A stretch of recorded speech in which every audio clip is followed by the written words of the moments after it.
খলিফা ও বৃদ্ধার কাহিনী। এক রাতে খলিফা হজরত ওমর রাদিয়াল্লাহু ছদ্মবেশে প্রজাদের অবস্থা দেখার জন্য মদিনার অদূরে হাঁটছিলেন। হঠাৎ তিনি দেখলেন এক তাঁবুর সামনে এক বৃদ্ধা উনুনে হাঁড়ি চড়িয়ে বসে আছেন, আর পাশে ছোট ছোট কয়েকটি বাচ্চা কাঁদছে। ওমর রাদিয়াল্লাহু কাছে গিয়ে জিজ্ঞেস করলেন, মা, বাচ্চারা কাঁদছে কেন, আর হাঁড়িতেই বা কি রান্না হচ্ছে? বৃদ্ধা চোখের জল মুছে বললেন, বাবা, হাঁড়িতে শুধু পানি আর পাথর, বাড়িতে খাবার নেই, তাই বাচ্চাদের ভুলিয়ে রাখার জন্য আমি আগুনের ওপর খালি হাঁড়ি নাড়ছি, যেন তারা মনে করে রান্না হচ্ছে, এবং একসময় ক্লান্ত হয়ে ঘুমিয়ে পড়ে। বৃদ্ধা আরও আক্ষেপ করে বললেন, হিসাবের দিনে আল্লাহ অবশ্যই ওমরকে এর জন্য ধরবেন, সে আমাদের খবর রাখে না।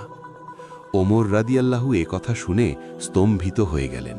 তিনি দ্রুত বাইতুল মাল থেকে আটা, ঘি আর খেজুরের একটি ভারী বস্তা নিজের পিঠে তুলে নিলেন। তার সঙ্গী বললেন, আমিরুল মুমিনিন, দিন বস্তাটি আমি বই।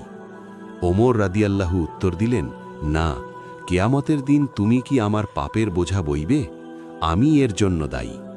তিনি নিজেই সেই বৃদ্ধার ঘরে গিয়ে রান্না করে বাচ্চাদের খাওয়ালেন। যাওয়ার সময় বৃদ্ধাকে বলে এলেন যেন তিনি আগামীকাল খলিফার সাথে দেখা করেন। পরদিন যখন বৃদ্ধা খলিফার দরবারে গিয়ে দেখলেন যে গতরাতের সেই সাহায্যকারী লোকটাই খলিফা, তিনি তো অবাক।